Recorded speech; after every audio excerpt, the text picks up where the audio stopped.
Joining us now is Arizona Congressman Andy Biggs. Congressman, why, first of all, are you calling this a witch hunt?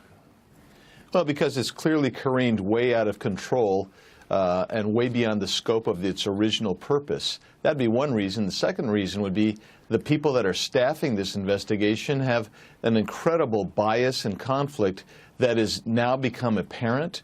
They're having to let people go. They're having to terminate people. And yet they still have people on board who have a tremendous anti-Trump bias. And so this is not an open, fair, unbiased investigation. Right. This is an attempt to get to a result. Some would argue, though, that we all have inherent biases, but when we go to work and we do our jobs, we check them at the door. Have you lost faith that the rank-and-file FBI and even the leaders at the FBI can take perhaps a disdain for President Trump and park it as they approach their job in a more professional manner? Not in the rank and file, but this particular investigatory group, these are not just small donors to Hillary Clinton, they're big donors to Hillary Clinton. You had a couple of people on that team that thought they had a godlike theory that they should actually affect the election themselves to prevent Trump from even being the president. So when you have these kind of biases, these aren't normal biases like you and I might have and where we really have to set them aside. These are overwhelming biases and conflicts. They're unusual.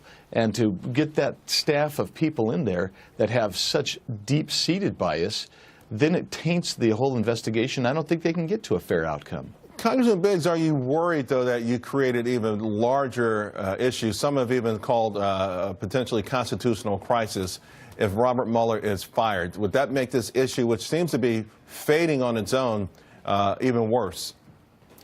Well, I'm not sure that you fire Mueller. Mueller should do the right thing and step down. He needs to go, and Rod Rosenstein probably needs to go, and Andrew McCabe is going, and this whole host of people that have, they're the ones that have the conspiracy, and the conspiracy is the anti-Trump conspiracy. Right.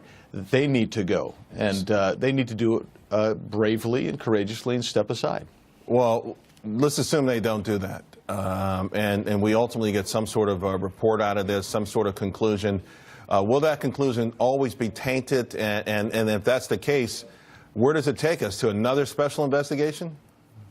Well, yeah, I mean, it will be a taint. Whatever they do, whatever they produce is going to have a little bit of a stench to it, quite frankly. And that's bad. That's bad for America, and that's bad for our history and what we have going forward.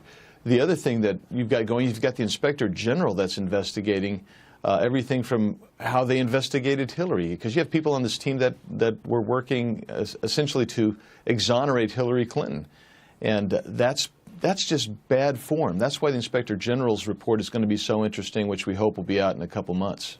Yeah, it just does not seem to stop. There's no doubt about that, and of course, you know, now some folks are calling for a different look, a different retake, if you will, on Hillary Clinton and James Comey's handling of her situation in the middle of the election.